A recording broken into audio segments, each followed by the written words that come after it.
Langit Indramayu pagi itu mendung, seolah ikut menangisi langkah Sari Marlina yang makin menjauh dari rumah reot berdinding anyaman bambu. Tak ada peluk hangat ibu, tak ada tatapan rindu dari keluarga.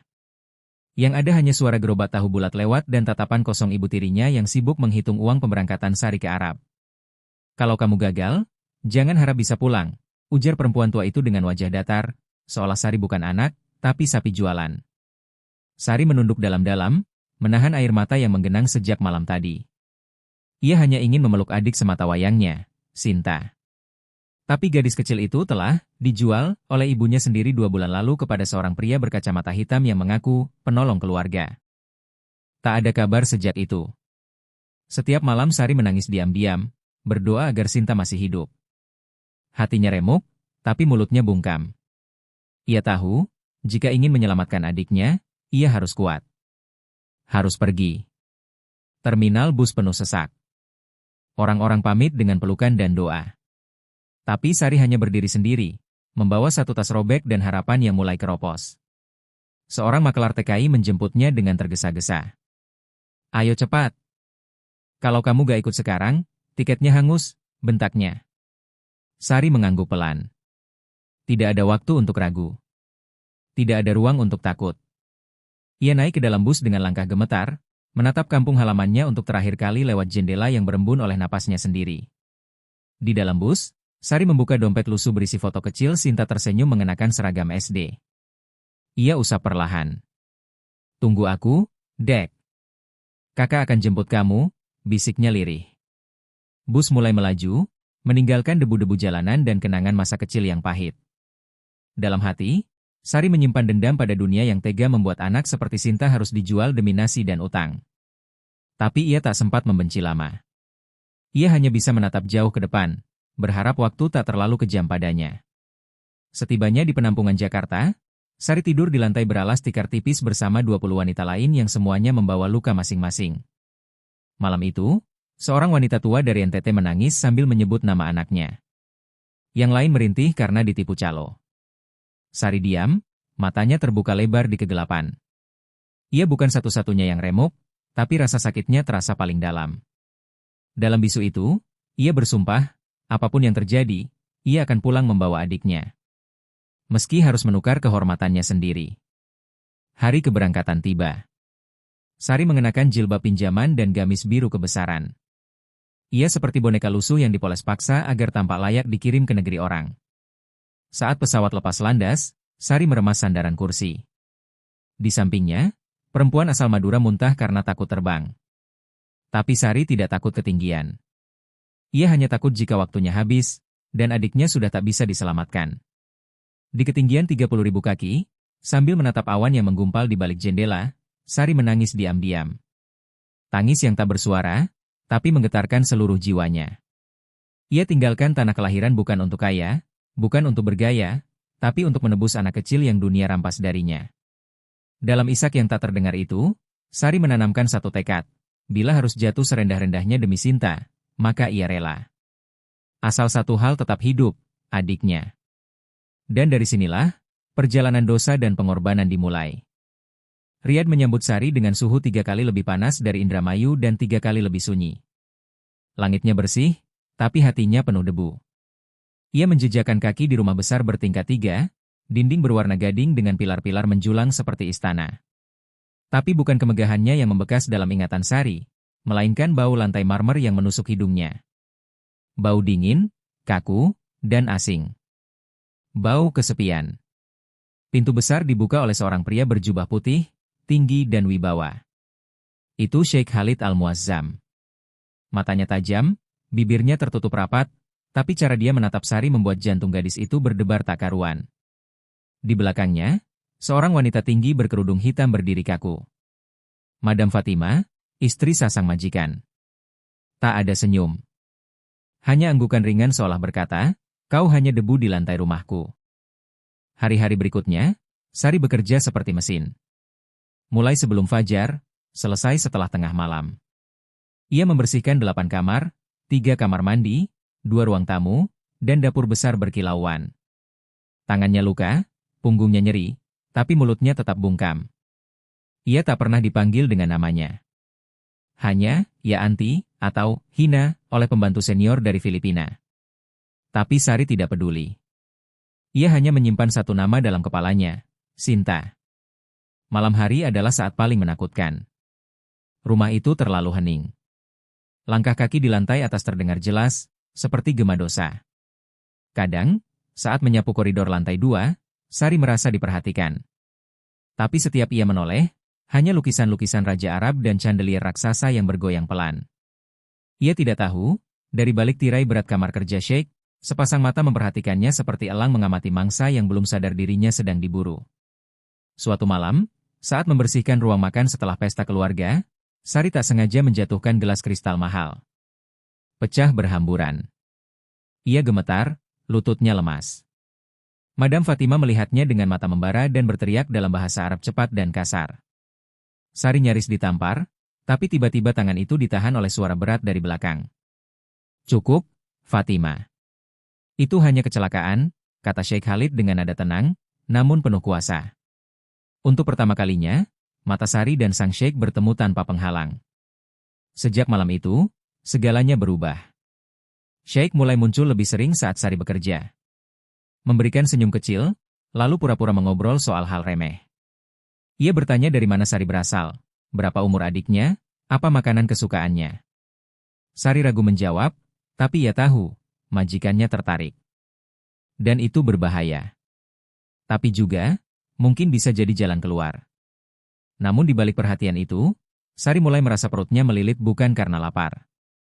Tapi karena sesuatu sedang mendekat. Sesuatu yang tidak bisa dia tolak. Sheikh seperti magnet yang kuat, dan Sari adalah serpihan besi yang lelah. Ia tahu, jika lelaki itu menginginkannya, tidak akan ada yang bisa menahan. Bahkan dirinya sendiri. Dan malam-malam berikutnya, langkah Sheikh semakin sering terdengar, tapi bukan lagi dari kamar atas. Melainkan dari balik pintu dapur. Dan bau marmer itu, kini bercampur dengan aroma parfum mahal dan ancaman yang tak terucap. Hari itu Riyadh diliputi kabut panas. Jendela kaca besar rumah Al-Muazza memantulkan sinar mentari yang menyilaukan, tapi suasana di dalam rumah justru membeku. Sari tengah mencuci taplak meja ruang makan ketika mendadak mendengar langkah ringan dari belakang. Ia menoleh pelan dan mendapati Sheikh Khalid berdiri hanya sejengkal darinya, mengenakan jubah longgar berwarna krem dan senyum kecil yang membuat waktu seperti terhenti. "Kamu suka tinggal di sini?" tanyanya dalam bahasa Inggris patah-patah, suaranya lirih namun menggetarkan. Sari gugup. Tubuhnya kaku. "Saya hanya bekerja, Tuan," jawabnya cepat, tanpa menatap. Tapi Sheikh tak bergeming. Matanya menelusuri wajah lelah Sari, seolah ingin memahami lebih dari sekadar kulit yang terlihat. Untuk sesaat, ruang makan itu bukan lagi tempat biasa, ia menjadi medan penuh bahaya. Ketika lelaki itu menyentuh ujung taplak yang Sari pegang, gadis itu mundur satu langkah. Namun hatinya lebih dulu terguncang. Tatapan itu, bukan tatapan majikan pada pembantu. Tatapan itu hangat, tapi juga menyesakan. Sejak hari itu, Sari selalu merasa diawasi. Di koridor, di taman belakang, bahkan di dapur sempit. Bukan pengawasan kasar seperti dari istri Sheikh atau pembantu senior, melainkan pengamatan penuh rasa ingin tahu. Sheikh mulai memberi perhatian kecil, buah delima segar di atas nampan, segelas air dingin saat ia terengah membersihkan tangga. Sari mencoba menolak, tapi kelembutan lelaki itu meruntuhkan temboknya pelan-pelan. Sari merasa bersalah, tapi juga dilihat. Dihargai. Setelah bertahun-tahun menjadi bayangan di rumah sendiri, kini ia jadi pusat perhatian seseorang, meski itu orang yang tak seharusnya. Namun di balik setiap kebaikan, ada bisikan jahat yang mulai tumbuh di hati. Sari sering memandangi bayangannya di cermin kecil kamar belakang. Ia bertanya, apakah aku mulai menyukainya? Atau aku hanya butuh disayangi? Pertanyaan itu terus menghantuinya, terlebih saat ia teringat Sinta yang mungkin masih terjebak di tempat gelap, menangis tanpa suara. Sari menampar pipinya sendiri suatu malam, berharap luka itu membangunkannya dari segala hayal. Tapi yang ada hanya rasa sesak, dan kenyataan bahwa ia mulai rapuh. Puncaknya terjadi saat hujan turun untuk pertama kalinya di Riyadh setelah berbulan-bulan. Petir menyambar, angin menerpa jendela. Sari mengepel lantai depan ketika Sheikh datang dari arah balkon. Bajunya basah, wajahnya muram. "Hujan membuatku ingat pada ibuku," ucapnya tiba-tiba. Ia duduk di sofa dan memandang Sari lekat-lekat. Aku kehilangan banyak hal. Tapi entah kenapa, melihatmu, membuatku merasa hidup kembali. Kalimat itu mengalir seperti racun yang manis. Sari tak tahu harus berkata apa. Ia hanya berdiri diam, kakinya gemetar, mulutnya terkunci. Keesokan harinya, istri Sheikh memanggil Sari. Tatapannya menusuk, nadanya dingin. Jaga jarak dengan suamiku. Aku wanita, aku tahu cara dia memandangmu. Sari hanya menunduk, jantungnya berdentum seperti genderang perang. Tapi peringatan itu justru menandai sesuatu yang lebih besar, bahwa apa yang selama ini ia anggap sembunyi, ternyata mulai tercium. Dan sekali rahasia dibuka, tak ada jalan kembali. Malam harinya, saat Sari mengunci pintu kamarnya, ia menangis terisak dalam gelap. Bukan karena takut pada Madam Fatima, tapi pada dirinya sendiri. Ia mulai kehilangan kendali. Ia takut cintanya justru menjadi lubang kubur bagi semua perjuangan yang ia bangun. Namun saat matanya hampir terpejam, ponselnya bergetar. Sebuah pesan dari seseorang yang melacak keberadaan Sinta di Bangkok muncul di layar. Isinya singkat, kami menemukannya. Tapi waktumu tak banyak. Dan pada malam itulah, semua pertahanan yang ia jaga mulai retak. Tatapan yang tak seharusnya, kini perlahan menjadi tali yang mengikat nasibnya. Malam itu Riyadh begitu sunyi, seolah bumi ikut menahan napas atas keputusan yang akan dibuat seorang gadis desa jauh dari tanah kelahirannya. Sari duduk sendiri di ujung ranjang sempit, menggenggam ponsel dengan tangan bergetar. Pesan dari pencari bayaran yang ia sewa dengan uang simpanannya hanya satu baris, Sinta masih hidup. Tapi dalam kondisi sangat buruk. Butuh dana tebusan dan perlindungan segera. Dunia Sari runtuh dalam sekejap, namun tak ada waktu untuk panik. Ia tahu, waktunya hampir habis.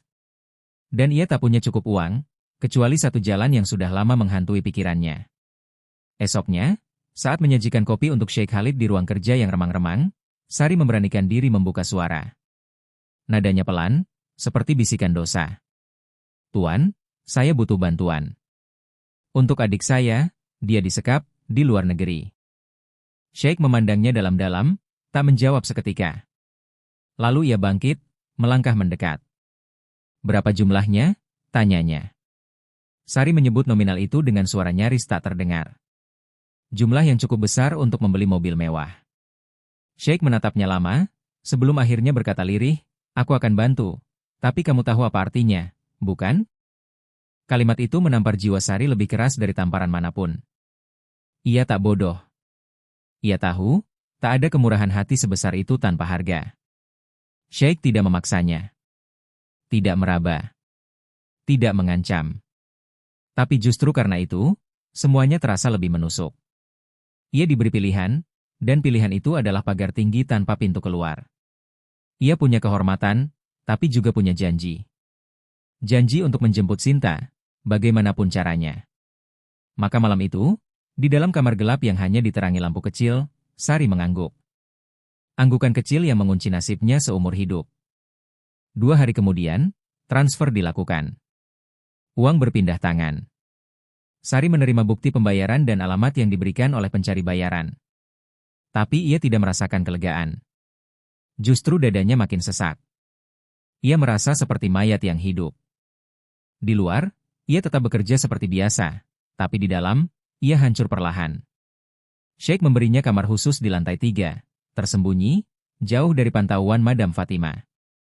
Kamar itu dipenuhi bunga segar dan pakaian mewah, tapi bagi Sari, itu hanyalah penjara baru, yang lebih wangi, tapi lebih menyesakkan. Pertemuan pertama mereka bukanlah paksaan, tapi juga bukan cinta. Sheikh menyentuhnya dengan lembut, tapi hati Sari terasa beku. Ia memejamkan mata sepanjang malam, menahan napas agar tak menangis di pelukannya. Ia bukan wanita penggoda. Ia bukan wanita jalang. Ia hanya seorang kakak, yang menjual dirinya demi menyelamatkan separuh jiwanya yang lain. Tapi siapa yang akan peduli pada niat, jika tubuhnya sudah diserahkan? Setiap pagi setelah malam-malam penuh diam itu, Sari selalu mandi lama, seolah bisa membasuh rasa kotor yang tak pernah benar-benar hilang. Ia menatap cermin, tak lagi mengenali wajah sendiri. Ada kehampaan dalam tatapannya, namun ia tetap berdiri. Karena ia tahu, di ujung lorong panjang ini, ada Sinta yang mungkin tersenyum lagi. Itu cukup. Untuk sekarang. Namun di luar kamar rahasia itu, dunia mulai bergerak. Madam Fatima mulai curiga. Pelayan lain membisikkan gosip. Dan Sari tahu, waktunya di rumah megah itu sudah seperti sumbu dinamit yang mendekati percikan api. Tapi ia tetap diam. Karena dosa ini sudah tertanda tangani. Dan ia tak akan berhenti, sebelum melihat Sinta pulang. Di atas tempat tidur berkanopi emas, Sari Marlina duduk dalam balutan gaun sutra merah anggur. Cahaya lampu gantung membias di permukaan gaun itu, membuatnya tampak seperti permaisuri, tapi wajahnya pucat seperti orang yang baru kehilangan dunia. Gaun itu bukan pilihannya. Diberikan oleh Sheikh Khalid pagi tadi dengan senyum tipis dan pujian lembut. Untukmu, karena kamu berharga. Tapi di balik kelembutan itu, Sari tahu, harga dirinya telah lama dibayar tunai. Kamar rahasia di lantai 3 menjadi tempat pelariannya dari sorotan mata pelayan lain dan teriakan Madam Fatima. Tak ada yang berani mendekat. Semua pura-pura tak tahu, seolah Sari tak pernah ada. Namun di balik dinding tebal dan karpet mahal, ia menyembunyikan luka yang tak berdarah. Setiap malam bersama Sheikh adalah pertunjukan, dan setiap pagi adalah awal dari rasa jijik pada diri sendiri. Ia tertawa palsu, tersenyum palsu, hidup dalam kebohongan mewah yang perlahan membunuh nuraninya. Sheikh memberinya perhiasan, parfum mahal, sepatu berhak tinggi yang harganya cukup untuk membangun 5 rumah di Indramayu. Tapi semua itu hanya menambah beban. Sari merasa seperti boneka hidup dalam etalase emas, dipajang, dihias, tapi tak punya suara. Ia merindukan tanah lumpur, suara burung di sawah, dan angin malam yang dinginnya nyata. Tapi ia tahu, ia tak bisa kembali. Bukan sekarang. Belum. Sinta masih di Bangkok, dan belum sepenuhnya bebas. Suatu sore, Sari menerima telepon dari pencari bayaran yang berhasil menembus tempat Sinta disekap. Suara di ujung sana terdengar tergesa. Kami hampir berhasil. Tapi mereka minta uang tambahan. Kalau tidak, anak itu akan dijual ke pria Korea. Sari menahan napas, dunia kembali berputar di kepalanya. Ia tak bisa menangis lagi. Air matanya habis. Tapi tekadnya justru membara. Ia harus bertahan lebih lama. Harus lebih dalam terperosok, kalau itu artinya Sinta bisa pulang dalam keadaan utuh. Malam itu, Sheikh membawanya ke villa pribadi di luar kota. Di sana, semuanya tampak lebih intim. Tak ada pelayan. Tak ada istri. Hanya mereka berdua dan dunia yang hening. Sheikh berkata, "Aku ingin kamu tinggal di sini. Selamanya." Sari pura-pura tersenyum, tapi di dalam dirinya ada badai. Ia tahu, ini bukan sekadar perselingkuhan. Ini adalah jebakan yang tak akan membiarkannya lepas begitu saja. Dan yang paling menyakitkan, sebagian dirinya mulai terbiasa. Di villa itu, Sari mulai menulis surat-surat pendek kepada Sinta yang tak pernah dikirimkan. Ia menyembunyikannya di bawah tumpukan buku-buku Arab yang tak bisa ia baca. Surat-surat itu berisi doa, maaf, dan harapan agar suatu hari sang adik tak pernah tahu harga yang dibayar sang kakak untuk menyelamatkannya. Ia ingin Sinta hidup tanpa rasa bersalah. Biar ia saja yang memikul semua aib ini, sendirian. Namun dunia luar tidak pernah benar-benar diam. Di rumah utama, Madam Fatima mendengar desas-desus dari para pelayan yang mulai bertanya-tanya, kemana Sheikh setiap akhir pekan? Mengapa Sari tidak pernah terlihat lagi di dapur? Dan mengapa kamar di lantai 3 kini selalu terkunci rapat dari dalam? Kecurigaan itu menyala pelan, seperti api kecil di dalam sekam. Dan Sari, tanpa sadar, sedang duduk di atas bara yang siap menyala kapan saja. Di balik gaun indah dan lantai marmer yang bersih, Sari mulai sadar, tidak ada kemewahan yang mampu menutupi bau dosa. Ia telah menjual tubuhnya, dan sekarang, jiwanya mulai menyusul. Madam Fatima bukan wanita biasa. Lahir dari keluarga terpandang, ia terbiasa membaca gerak tubuh sebelum orang sempat membuka mulut. Dalam diamnya, ia menyerap segalanya, perubahan jadwal, nada bicara sang suami, bahkan aroma samar yang menempel di bantal. Sudah 3 minggu Sheikh Khalid sering menghilang tanpa alasan jelas, dan setiap pulang ia membawa pulang bau. Parfum asing, lembut dan manis, bukan miliknya. Bukan pula milik pelayan rumah. Itu aroma wanita lain. Kecurigaan pertama muncul saat pelayan senior Filipina mendekatinya dengan wajah cemas. "Maaf, Madam. Nona Sari, sudah lama tak terlihat di dapur," bisiknya ragu. Fatima mengernyit. Nama itu sudah lama tidak disebut. Sari Marlina, pembantu pendiam dari Indonesia yang dulu tak pernah membantah, tiba-tiba menghilang dari rutinitas harian rumah. Fatima tidak menanggapi secara langsung. Tapi pikirannya mulai merangkai potongan-potongan kecil menjadi satu lukisan besar, pengkhianatan. Malam itu, diam-diam Fatima mengikuti suaminya yang pergi dengan mobil hitam keluar Riyadh. Jarak jauh tak menyurutkan tekadnya.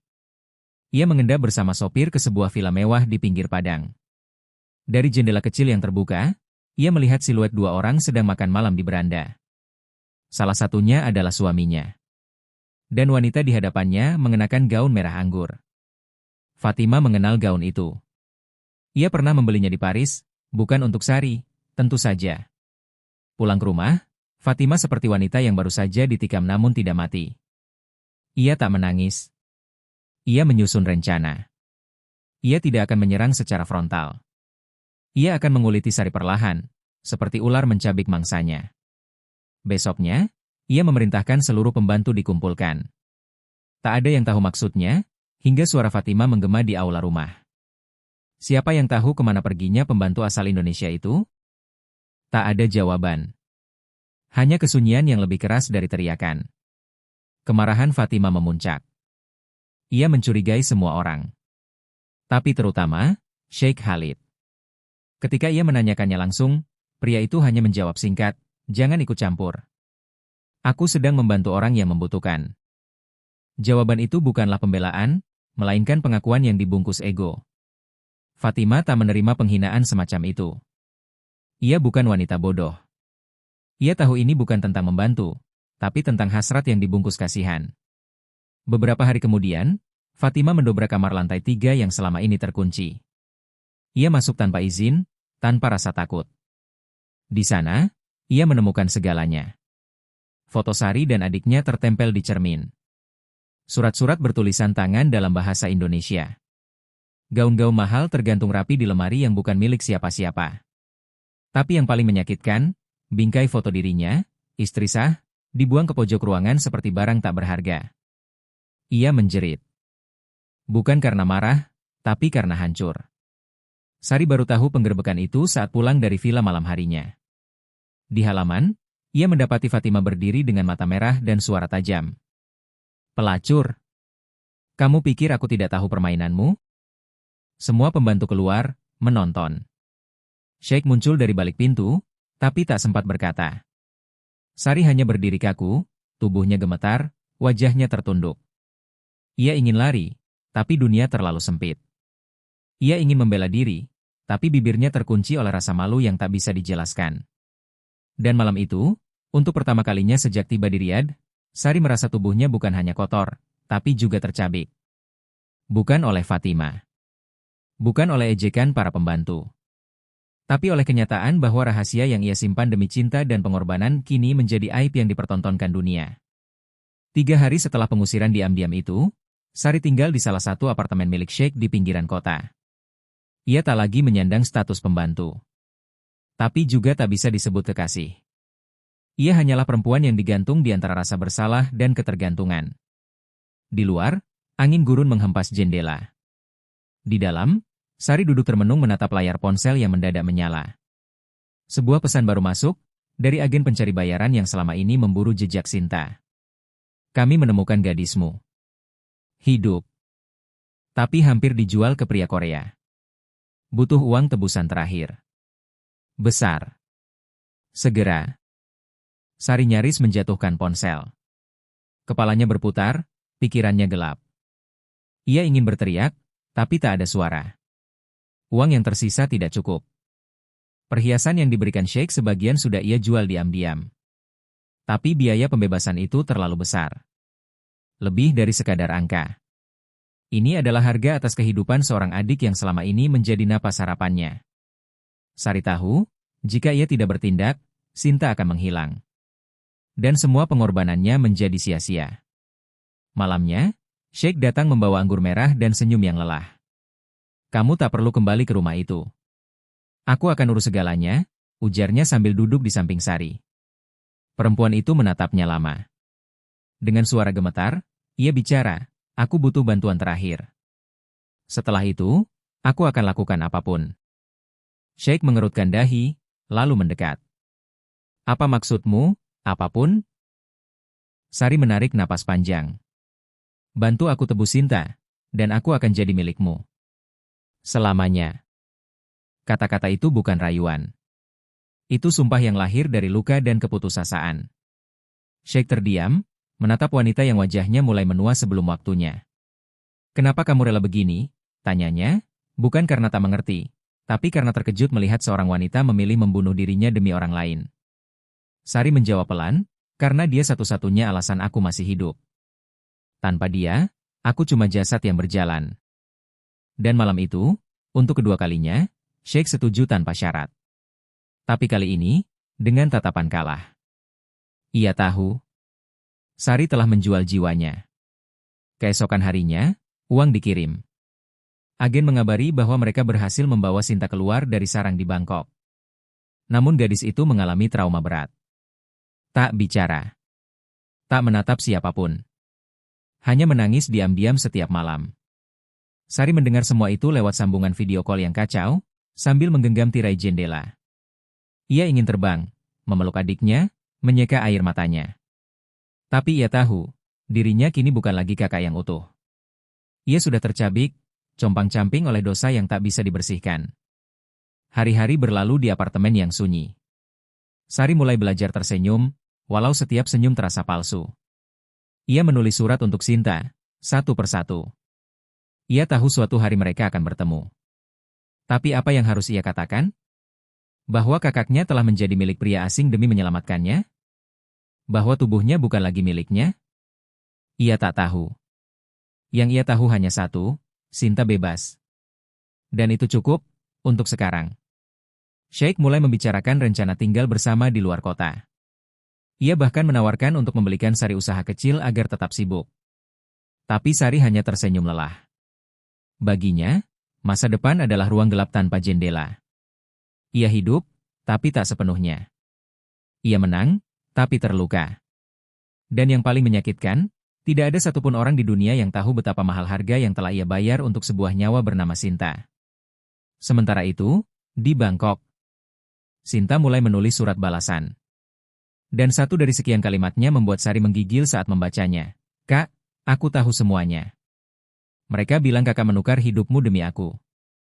Kenapa? Kak, kenapa harus sejauh itu? Pagi itu, langit Riyadh tampak biasa saja, biru, bersih, dan tenang.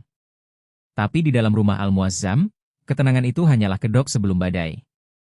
Sheikh Khalid memutuskan mengadakan makan malam keluarga besar di rumah utama. Suatu upaya untuk meredam keretakan yang menganga antara dirinya dan Madam Fatima. Sari diundang. Bukan sebagai pelayan, bukan pula sebagai tamu, tapi sesuatu di antaranya. Undangan itu membuat jantungnya berdetak tak beraturan. Ia tahu, jika ia datang, semuanya akan berubah. Sari datang mengenakan abaya hitam sederhana. Tak ada riasan, tak ada senyum. Hanya mata sembab dan leher yang kaku. Saat ia masuk ke ruang makan utama, semua kepala menoleh. Beberapa orang berbisik. Madam Fatima duduk di ujung meja, seperti ratu perang yang tengah menunggu musuhnya masuk ke jebakan. Sheikh duduk di tengah, berusaha tenang. Tapi Sari bisa melihat sorot cemas di matanya. Mereka semua tahu, hari ini bukan sekadar makan malam. Ini adalah pengadilan. Makanan belum habis disajikan ketika Fatima meletakkan garpu dengan keras. Baiklah. Mari kita sudahi semua sandiwara ini. Suaranya tenang, tapi tajam seperti pisau yang baru diasah. Ia berdiri dan menatap Sari lurus-lurus. Katakan, di depan semua orang. Berapa harga kehormatanmu? Berapa dirham yang dia beri untuk membuatmu menjual tubuhmu? Suasana mendadak membeku. Pelayan-pelayan berhenti bergerak. Sepupu dan saudara Sheikh menahan napas. Semua menatap Sari, yang masih berdiri diam, wajahnya pucat, tubuhnya nyaris tak sanggup berdiri. Untuk pertama kalinya, Sari mengangkat wajahnya. Matanya basah, tapi suaranya jelas. Tidak ada harga untuk kehormatan saya. Karena kehormatan saya relakan demi menyelamatkan adik saya yang dijual oleh ibu kandung sendiri. Semua orang terdiam. Hanya suara jam dinding yang terdengar. Dia dijebak di Bangkok. Dalam sindikat manusia. Tidak ada jalan lain. Saya lakukan ini, bukan karena cinta, bukan karena ingin kaya. Tapi karena saya ingin adik saya hidup. Suaranya pecah di akhir kalimat. Tapi semua sudah terlontar. Sheikh bangkit. Cukup, katanya tegas, tapi Fatima menoleh padanya dengan sorot penuh luka. Cukup? Kau bilang cukup setelah membawa aib ke meja ini? Ia lalu menatap Sari, lebih dalam, lebih menusuk. Kalau benar kau lakukan semua ini demi adikmu, mengapa tidak pergi sekarang? Mengapa tetap di sini, di bawah naungan pria yang telah merusakmu? Sari menggigit bibirnya. Ia tak bisa menjawab. Ia tak tahu lagi apa yang mengikatnya di rumah itu. Cinta, hutang budi, atau karena ia tak punya tempat lain. Lalu dengan suara lirih, Sari menjawab, saya akan pergi. Saya tidak butuh belas kasihan siapapun. Tapi izinkan saya bicara jujur, untuk terakhir kali. Saya bukan pelacur. Saya kakak. Saya korban. Saya manusia yang terlalu miskin untuk punya pilihan. Kalimat itu menggema di seluruh ruangan. Tak ada yang berani bicara setelahnya. Bahkan Fatima pun tak lagi mengumpat. Karena saat melihat mata Sari, ia melihat sesuatu yang tak bisa dimusnahkan dengan hinaan, kesakitan yang tulus. Sari melangkah pergi dari ruang makan dengan kepala tegak, walau kakinya lemas. Di luar, udara malam riad menusuk kulit. Tapi itu lebih baik dari tajamnya lidah manusia. Ia tak tahu kemana harus melangkah selanjutnya. Tapi setidaknya, rahasianya tak lagi membusuk dalam diam. Ia telah meledakkan semuanya, dan apapun yang terjadi esok, ia sudah tidak menyembunyikan apa-apa. Dari jendela lantai 2, Sheikh Khalid berdiri memandanginya dalam gelap. Tak berkata. Tak menahan. Mungkin karena ia tahu, cinta yang tumbuh dari luka, tak bisa dimiliki. Hanya bisa dikenang. 2 hari setelah kejadian di ruang makan, Sari resmi diputuskan dari kehidupan Sheikh Khalid tanpa kata perpisahan. Tidak ada surat pemecatan, tidak pula pemberitahuan resmi. Hanya koper kecil berisi pakaian lama, paspor yang dilempar di meja apartemen, dan amplop berisi tiket pulang ke Indonesia. Di dalamnya terselip catatan singkat dari sekretaris pribadi Sheikh, kepergian ini adalah yang terbaik untuk semua pihak. Tak ada tanda tangan. Tak ada salam. Hanya dingin, dan akhir. Sari mengemas barang-barangnya dalam diam. Gaun-gaun mahal yang dulu membuatnya tampak seperti putri, kini tergantung kaku di lemari, tak tersentuh. Ia tak ingin membawa apapun yang mengingatkan pada dosa-dosa itu. Yang ia simpan hanyalah surat-surat dari Sinta, beberapa lembar foto lama, dan kalung murah yang dulu dibeli bersama almarhum ayahnya. Selebihnya, ia tinggalkan semua, termasuk rasa yang tak pernah mendapat nama. Di Bandara Internasional Riyadh, suara pengumuman bergema dari pengeras suara. Sari duduk di ruang tunggu dengan mata nanar, tangan meremas tiket seolah itu satu-satunya tali pengikat yang tersisa. Ia menatap layar ponsel terakhir kalinya sebelum mematikannya. Tak ada pesan dari Sheikh. Tak ada penyesalan, tidak juga pamit. Tapi justru itu yang menyadarkannya, dirinya memang tak pernah benar-benar dimiliki. Ia hanya bayangan di sela kehidupan lelaki itu. Tepat saat petugas memanggil penumpang tujuan Jakarta, sebuah suara kecil memanggil dari belakang. Kak, lirih tapi jelas. Sari menoleh, dan dunia seperti berhenti berputar. Di sana, berdiri seorang gadis kecil berambut ikal, mata sembab, memeluk erat seorang perempuan Indonesia dari LSM luar negeri. Itu Sinta. Kurus, lelah, tapi hidup. Matanya langsung basah. Sari menjatuhkan tas dan memeluknya sekuat tenaga. Kakak datang, Ishak Sinta. Dan pelukan itu adalah pengampunan yang tak perlu kata-kata. Ternyata, lembaga sosial dari Bangkok mengirim Sinta langsung ke Riyadh dengan pengawalan relawan setelah tahu Sari telah menyelesaikan seluruh proses hukum dan tebusan. Mereka tahu Sari dalam bahaya setelah kasusnya tersebar di jaringan kemanusiaan internasional. Saat bandara menjadi saksi pertemuan itu, semua rasa sakit di hati Sari seolah menemukan ujungnya. Luka itu memang belum sembuh, tapi kehadiran Sinta adalah penawar terkuat. Dalam pesawat yang membawa mereka pulang, Sari memandangi wajah adiknya yang tertidur di bahunya. Dulu ia merasa telah kehilangan segalanya. Tapi kini, ia sadar, justru karena ia kehilangan banyak, ia bisa menghargai yang tersisa. Tidak ada lagi permata, tidak ada lagi janji manis pria kaya. Yang ada hanya dua kakak beradik dengan masa depan yang belum ditulis. Dan itu sudah cukup. Sari menoleh ke jendela, melihat langit terbentang luas. Untuk pertama kalinya sejak ia meninggalkan tanah kelahirannya, hatinya terasa ringan. Ia tak tahu apakah di Indonesia akan ada pelukan, atau justru cemoohan. Tapi kini ia punya sesuatu yang tak bisa dibeli siapapun, Sinta kembali.